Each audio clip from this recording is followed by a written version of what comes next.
Are you looking for a beautiful 1-row repeat crochet stitch that works great for crochet blankets? If you are, the reverse blanket stitch in crochet just might be the one for you. It works up fast, it has a beautiful edge, and it's fun to crochet. I'm Rachel from Hope Corner Farm, and by day I'm a home ec teacher who teaches hundreds of students how to crochet. And if you're ready to learn how to reverse blanket stitch and crochet, let's grab a hook and some yarn and we'll get crocheting.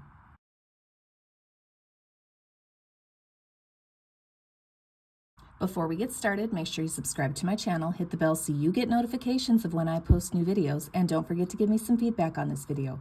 Give me a like or a comment, let me know what I did well or things that I could improve upon.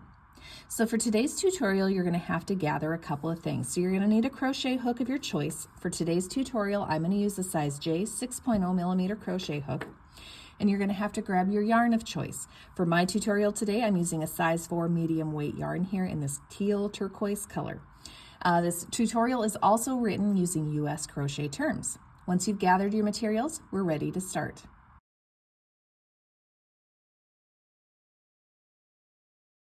To begin, this stitch needs multiples of 4, so I am going to start by chaining 20.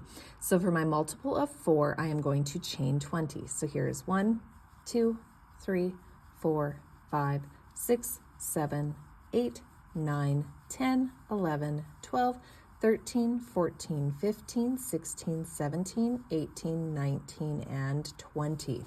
So there are 20 chain stitches to start.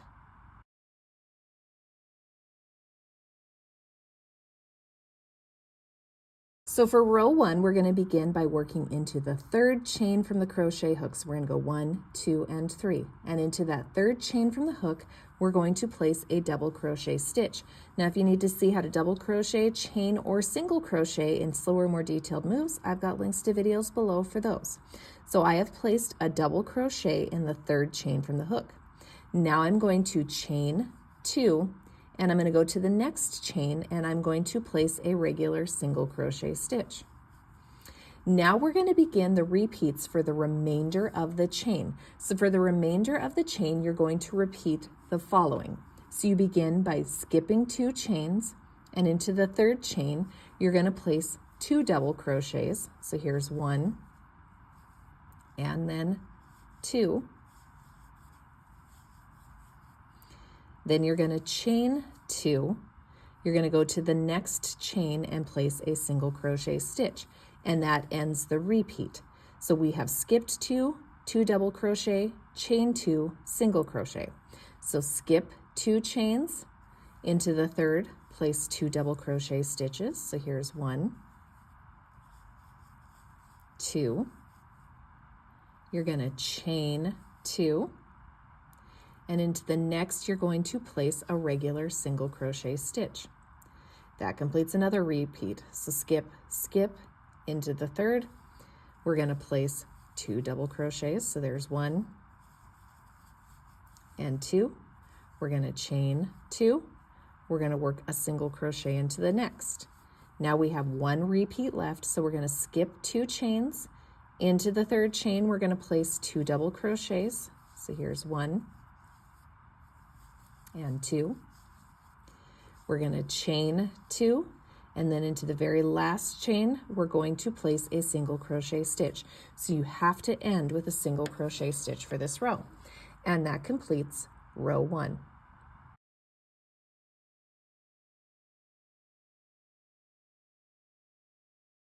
For row 2, we're going to start by chaining 2.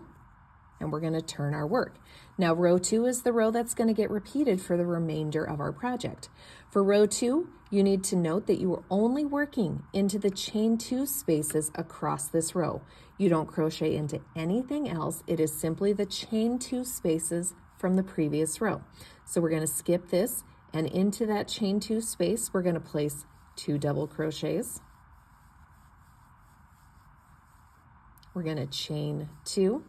And we're going to single crochet all into the chain 2 space. Now we're going to skip these 3 stitches. We're skipping over them. Into the next chain 2 space, we're going to place 2 double crochets. So there's 1, 2.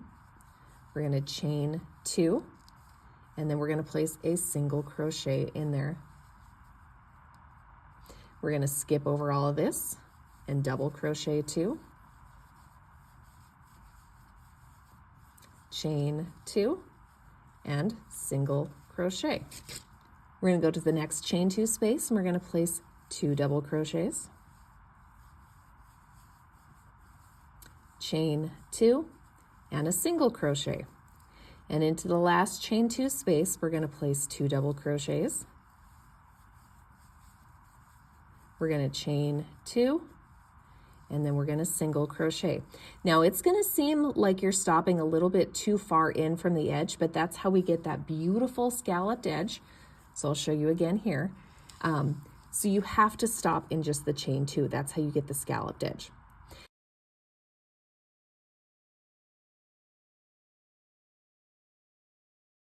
Now for row 3 and any remaining rows, you're going to repeat the same thing. You're going to chain 2, turn.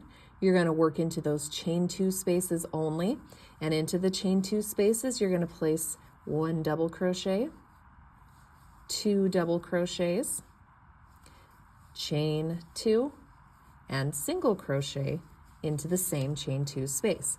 And literally that's all you do for the remainder of your project. That's what makes it such a great crochet blanket stitch, is you can sit down and watch Netflix or Hulu, whatever you would like, and just crochet. You don't even have to pay very close attention. You're not necessarily having to pay attention to where you're at and switching stitches and all that kind of fun stuff. So now I will tell you, I don't like to do a special edging on this because all of the edges have this waved kind of scalloped edge, and I don't want to change that. I want to keep that kind of waved look. So I don't do any special or different stitches to finish it off. I just simply finish a row and call it good when I get to the end of my project with this crochet stitch. So again, here's my bigger sample so you can see what I'm talking about. My edges are very nice and scalloped, and that's partly created by going into that chain 2 space and not working all the way to the edge.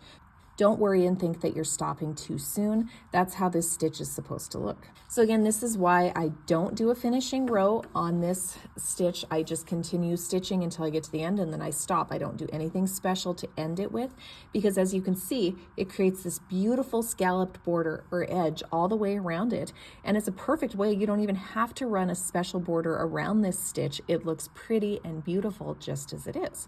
And that's how to reverse blanket stitch in crochet. I hope you guys found this tutorial helpful. Don't forget to subscribe to my channel, hit the bell so you get notifications of when I post new videos. And if you're interested in some other stitches that work great for crochet blankets, you can check out my Suzette stitch crochet tutorial right here. And I hope you guys have a blessed day.